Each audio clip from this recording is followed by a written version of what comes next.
Nós vamos considerar dois vetores, U e V, no R3, e nós temos como objetivo encontrar um vetor W que seja simultaneamente ortogonal a U e a V. Então, olha só, essa expressão em particular, ela recebe um nome especial. Olha, é a definição 2.4.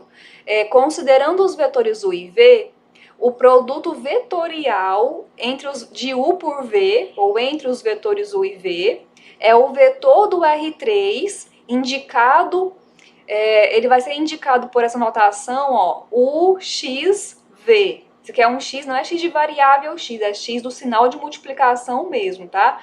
É o sinalzinho do produto vetorial. Então, nós vamos ler U vetorial V. E ele vai ser definido pelo vetor que tem aquelas coordenadas que nós vimos ali atrás. São as coordenadas que satisfazem aquele sistema. Essas aqui específicas, certo? E tem uma forma bem simples de você encontrar a expressão desse produto vetorial sem precisar memorizar aquela expressão, sem precisar memorizar aquelas coordenadas. Isso é feito da seguinte maneira, olha só. Nós vamos recorrer aos vetores canônicos I, J, K, lembra? Bom, nós vamos chamar isso de método prático para calcular determinante. Então, nós vamos usar as regrinhas do determinante para chegar naquela expressão.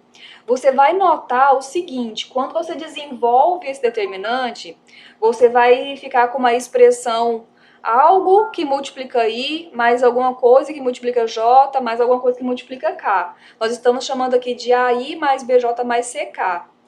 Este vetor, essa expressão, equivale ao vetor ABC, que são os coeficientes do IJK. Para você chegar nessa conclusão, agora sim, depois que você calculou tudo, chegou aqui nessa expressão, você volta a encarar IJK como vetores. Então, você substitua o I por 100, J por 010 e K por 001, faça as continhas, você vai chegar no ABC. Então, isso acontece sempre. Então, sempre que você tem uma soma do tipo, que a gente chama de combinação linear, né, de JK, onde você tem AI mais BJ mais CK, e isso equivale ao vetor ABC, que são os coeficientes do IJK, ok? Vamos ver um exemplo. Então, olha só, se você tem aqui os vetores U e V, vamos calcular o determinante de U vetorial V.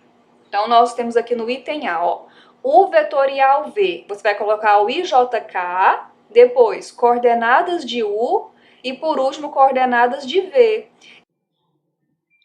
Para calcular esse determinante 3×3, você pode adotar o método que você tiver mais acostumado. Aqui, neste exemplo, foi desenvolvido com o método da expansão em cofatores ao longo da primeira linha. E quando nós podemos concluir, então, que a área do paralelogramo, que nós estamos chamando de AP, pode ser calculada, coincide com o valor da norma de U vetorial V.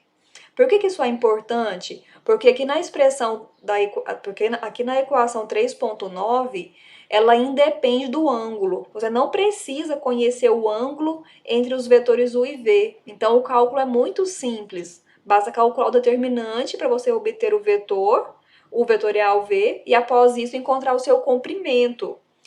Então, ainda relacionado com o paralelogramo, você pode observar aqui nessa figura, que é a mesma figura anterior, que nós podemos dividi-lo em duas partes iguais, que são os triângulos ACB e CDB. Eles são dois triângulos iguais porque o lado AB coincide com o lado CD, o lado AC coincide com o lado BD e eles têm o lado CB em comum. Então, a área destes dois triângulos é a mesma.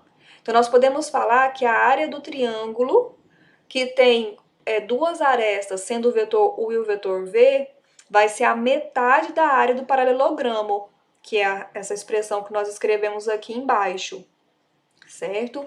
E isso também de certa forma, é uma aplicação para o produto vetorial entre dois vetores, né? Então, olha só, para a gente fazer um exemplo prático. Então, nós temos aqui 3 pontos, A, B e C, que são vértices do triângulo ABC, e nós queremos calcular a área do triângulo. Então, nós vamos construir os vetores correspondentes às suas arestas. Então, nós vamos ter o segmento orientado AB, ou o segmento de reta AB corresponde ao vetor U, e o segmento orientado AC, ou o segmento de reta AC, coincide com o vetor V. Então, colocamos o vetor V aqui em cima, U aqui embaixo. Aí nós sabemos que se a gente completar a figura aqui, formando o paralelogramo, a área do paralelogramo vai ser a norma de U vetorial V.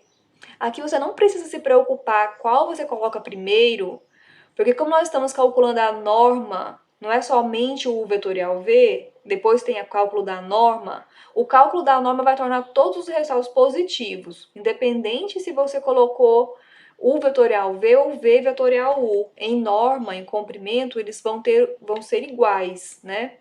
Então, nós primeiro encontramos as coordenadas de U fazendo B menos A, de V fazendo C menos A.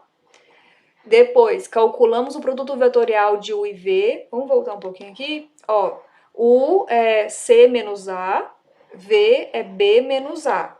Então, calculamos. Acho que eu falei o contrário, né? U é o B menos A. Ó, B menos A é U. E aqui, C menos A é V. Que, na verdade, tanto faz. Vocês colocarem ao contrário também não vai ter problema nenhum. Então, U vetorial V, faça o cálculo usando o determinante 3 por 3. Dá uma pausa aí no vídeo, gente, faça esse cálculo. E após isso, calcule o comprimento do vetor obtido. Lembrando que o comprimento é a soma é a raiz quadrada da soma das coordenadas ao quadrado. Aí você vai ter esse valor aqui, ó, raiz de 86.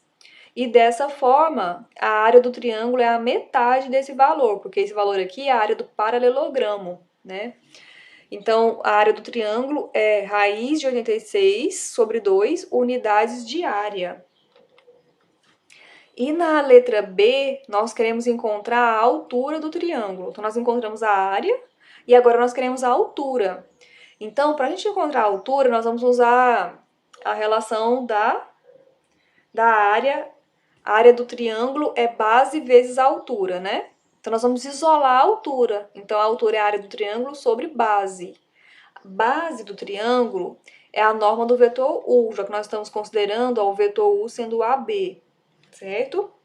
Então, calculando a norma de U, nós vamos ter raiz de 34.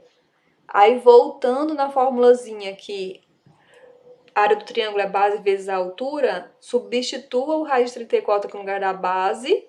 A área nós já calculamos que é o raiz de 86 sobre 2, né? E isolando a altura, nós vamos ter isso aqui. Isolando a altura, você vai ter área do triângulo sobre base. Base é o raiz de 34. A área é 86 sobre 2. Então, ó, aí ficou. Dá um pause para você conseguir desenvolver essa expressão aqui. O que nós fizemos? Nós colocamos 1 sobre 2. Esses dois radicais nós unimos em um radical só, ficou 86 sobre 34. Aí nós simplificamos por 2, em cima e embaixo. Aí ficou 43 sobre 17. E aí aqui que nós vimos que não tinha mais como simplificar, nós deixamos raiz de 43, 2, raiz de 17. Unidade de comprimento.